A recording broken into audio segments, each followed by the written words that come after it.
Okay, Bismillahirrahmanirrahim. This is the second video of the clone. Here we're gonna do some practicals, and we are seeing the regarding class here. The test, which tests basically this class. This is the class one, okay, and it has a couple of variables which we in the constructor make them initialize them, and then we want to make this class as clonable, as I want some other class will be having the same exact it will be the exact replica of this class.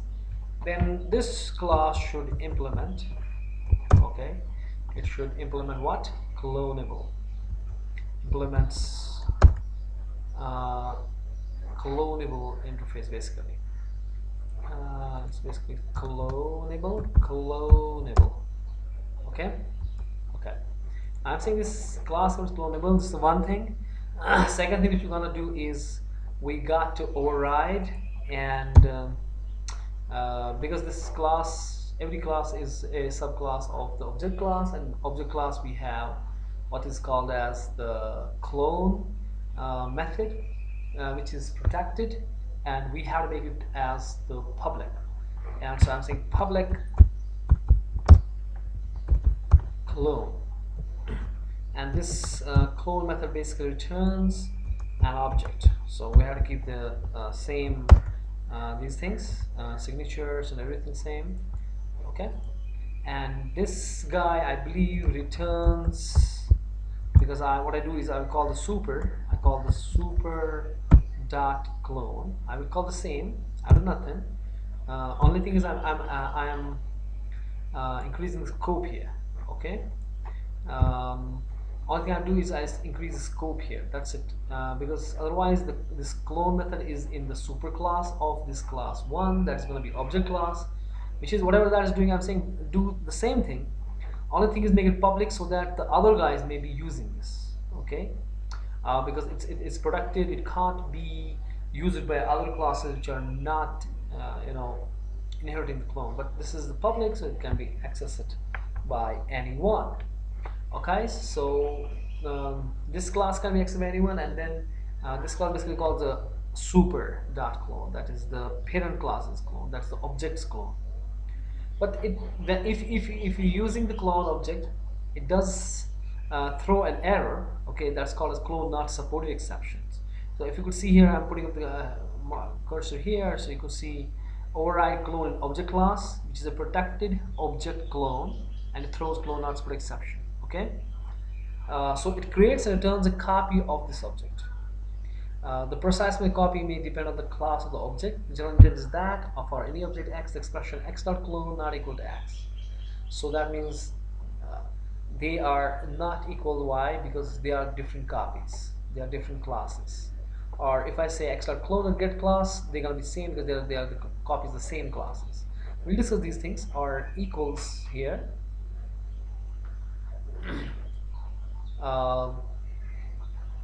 We will see all these things in a moment, but firstly I'm saying that a is 7, b is 8 of this, and I want to clone. So before I do this, I have to add throws declaration that this method basically throws clone not supported exception, because that this is prime requirement of clone. Okay, and in the object 1 ob equals to new 1, and I'm creating the one this is the ob1, which is the object of type 1. Now I want to create the ob2 of class 1. 1 equals to ob2. Okay, this is gonna be the second object. Okay, if I say equals to ob1 here, for example, equals to ob1 here, perhaps we discussed it in the last time, but these are the couple of reference variables. So what will happen is they both will be pointing to the same object. Okay, they both will be pointing to the same object, right? We did it perhaps yesterday. Okay, if not, we say they are totally to the same object. They are not totally different objects. But I want that. I want to clone this object. So I could say equals. I'm saying here that I want ob2 to be the ob1.clone. Okay, I want this thing. Now I'm going to do a couple of things here. First is I'm going to typecast it to the ob1 again. Okay. Should I say ob1? No, I should say what are the classes? Class is, what is the class name? 1. After 1 I will say ob1.clone. Okay. Why is this one showing error? Let me see. Is there toString method? There is no toString method. Let me create a toString method here. Create toString method. So I'm gonna say source, and I'm gonna say generate toString method, and I say okay. So generate toString method, so it has no problem here, right? Should not have a problem. Oh, it's ob1 basically, not ob2. Sorry. Okay, save it. Now this one will complain now because we have to add the throws declaration to this main also, which is using the clone method, because this clone can generate an clone not supported exception, so we have to add the throws. Now I save it, so there should be no errors whatsoever. Now if I give it a go, what I do is here I am printing here ob1. Let me print the ob1 here. Let's give it a go. Print ob1. That is 7 and 8. And if I print ob2, that's again gonna be 7 and 8. It's exact replica. But there are two different classes. We can see that here. One of the proofs is we say ob1.a equals to 9999. Okay. And now if I print ob2, okay, so it will have that old 7 and 8 because I have changed the a of ob1, not ob2. But if I put ob1, it will reflect the change. That's a is 9. So that depicts these a's are two different copies. ob1 has a different copy, ob2 has a different copy. So we can change one's copy, but different second object's copy will not be changed. You understand? But having said that, is it a clone which we can say it's a deep clone? No, we say it's a shallow. So why is it shallow? Because if we have reference variables, if we have some reference to some objects, say for example another class, or say for example there is an array, say for example there is an array, let me do the downside here, int array ar equals to new int of size, say for example 2, and in the constructor I will say here when I initialize, I say ar of 0 equals to 12 and ar of 1 equals to 30, for example, right? So I got now one of the variables, which is the array.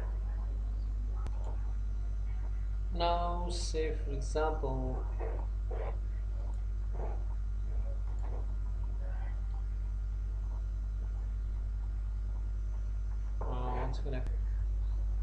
what I'm saying is, if we got some class, say for example class A, which have got some variables, say for example primitive variables a and b, and you want to do the a.clone, okay, of class A dot whatever the clone is, it will exactly the different copies of a and b. The primitive variables are totally different.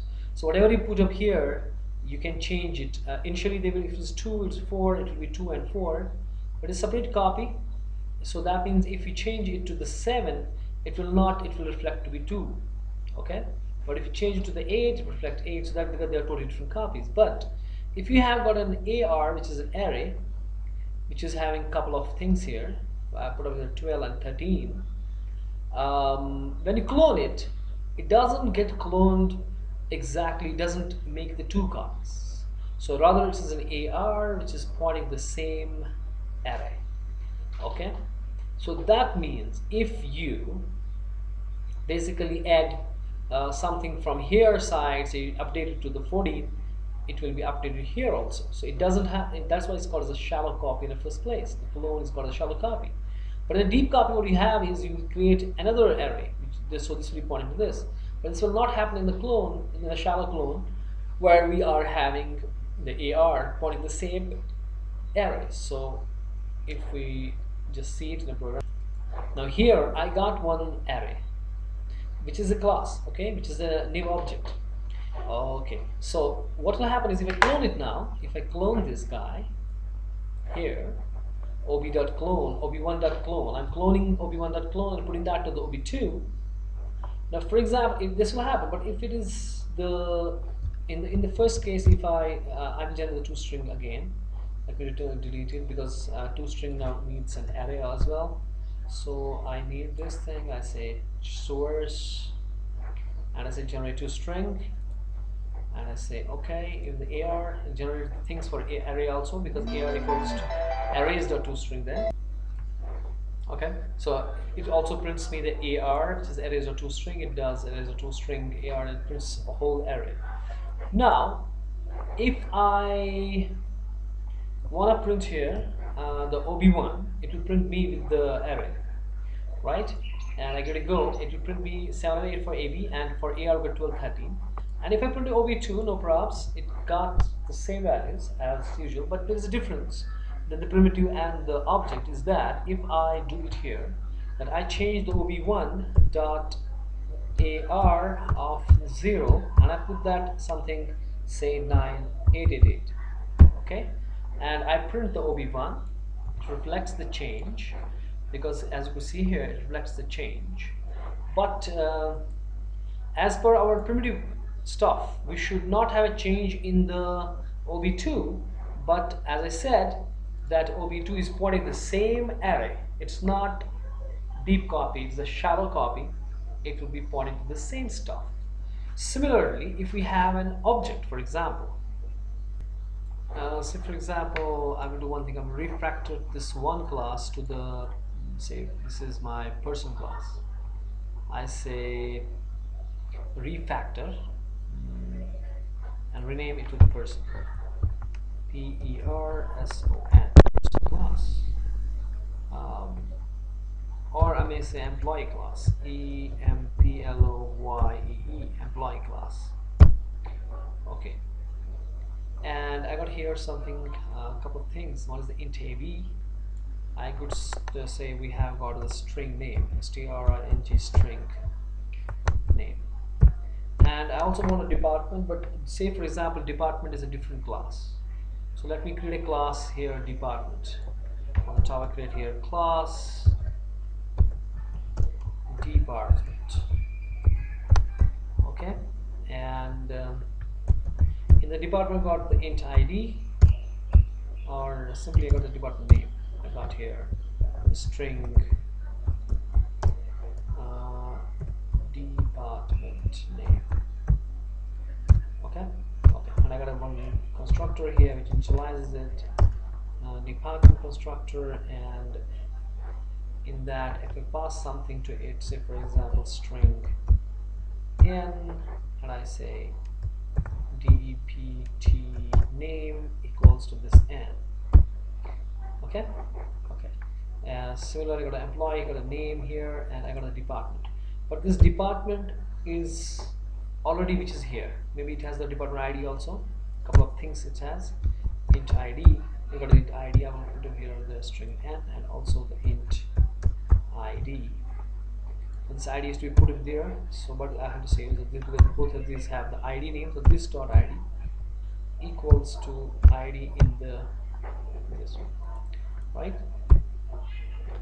Okay, now what I'm saying is that this employee class will have the department as a content here, which is a name, and also the department, but this department is a reference to the another class. So that's what I'm saying is we've got a string name, we got here, it's better always to keep them private, okay? You should keep them as private string name, private int id, and also got the private of type department. Okay, department say dep. Now this department is basically the what's called as an object of another class, which happens to be the department. Okay, I may have here a constructor of employee, which is now putting up three things: string name, I got string n, int I, IDs. Okay, I got a couple of things here. With the IDs, not no problem. And I got then the name here also, same names. Okay. Comma department type DEP, and I'm saying to this now here that this dot name. Okay, I have to say this dot name, this dot name equals to the above name, this dot ID equals to ID, and this dot department, this dot DEP equals to that DEP, right? Okay, so done. Now I don't need this toString method here because this has nothing to do with this now. Okay, and I go here, and in the test class, I will create of type employee OB1. It's a new employee, and I'm gonna pass few things. Before I have to do the department. Okay, before I do employee class, I need to create a department class. Department class DEP equals to new department, and I gotta put some string name. Say for example, a department name, say computer science, and ID is, say for example, 101. Okay. Now to the employee class OB, I'm gonna pass three things. One is the name of the employee, let it be Junaid, and then maybe the ID. I don't know, perhaps it's ID, and ID is say 123, and department is DEP, which is having this thing. It gets passed on to here, in here in this dep, and it's passed to this department. So this department dep basically has a reference. This DEP is becomes another reference variable, which is pointing to the department class, which basically this dep points to. So this dep is pointing to the same object which this dep points to. I mean, say this dep points to, which is in the employee class. Now you are trying to clone it. You want to clone it, so you say employee type. Let me go to E1 now. Employee E1, and now I want to create the E2, which happens to be the employee of the type E1.clone. Okay, okay. That will do is I will remove this thing. Okay, okay.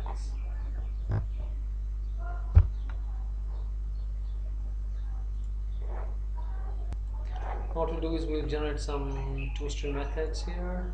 Firstly, for the department, maybe I generate a toString method for department. Okay, source, generate toString method for ID and department name. Say okay, which refers to ID and department name.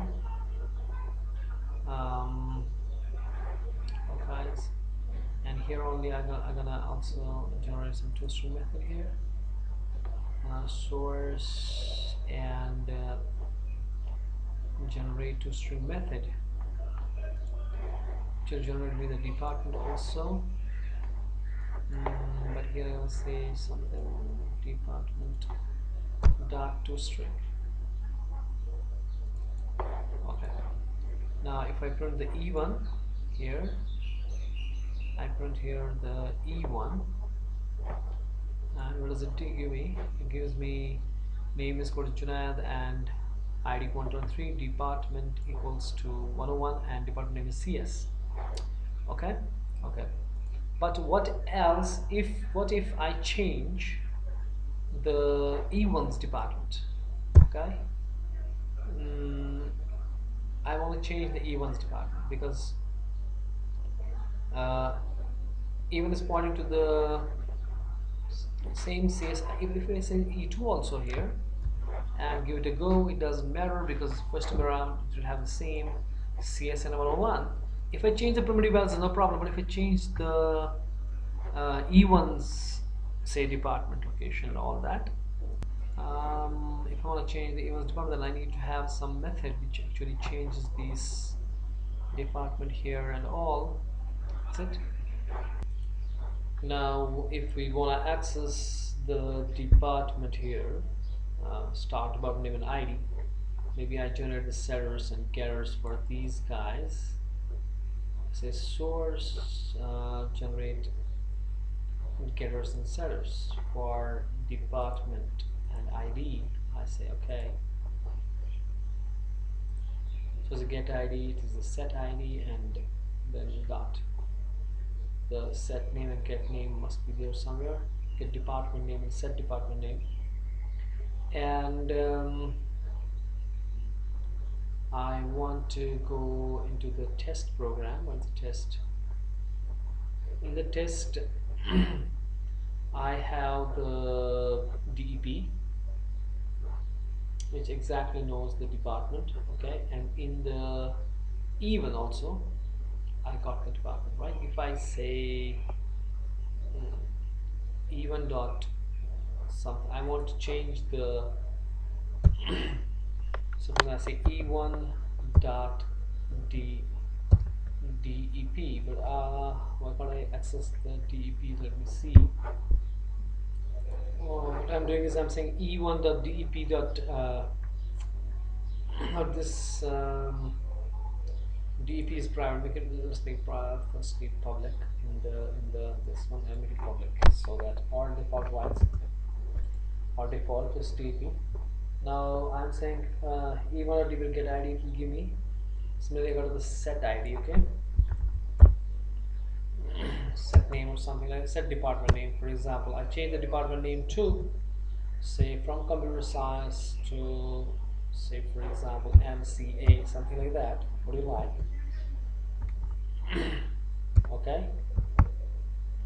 Okay, and now I want to print the E2. Let's get to go over and see what's happening here. Department is MCA. As you will see here, department MCA. Even I change to the E1, and E2 is still saying me MCA. So this is what is called as the that's why we call it the shallow copy, because the objects which are there are any object which is there is a common in between. If it is a class, whatever it is common. It's pointed to this. If you change here, it will be reflected here, and not for the primitive types. For the primitive types, they will totally different. If we change any primitive type like ID or something like that, in case of employee name or something, it will be different. It will be different. Two different. Now E2 can change its own employee name, and but the department or department ID, if E2 changes, E1 will reflect, and E1 changes, E2 will reflect. So for that, what we do to fix it, what we call it is called deep copy, because what we've done is we have seen the clone method. In the clone method, we are doing nothing basically. What's the clone method? Clone method is here.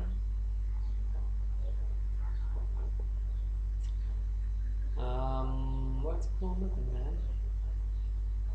In the employee class, where's the employee class? In my employee class, yes, here we have a clone method. That's here, and here I'm doing nothing basically. I am basically calling the super, this object class clone, to do the thing which will do is nothing but a shallow copy.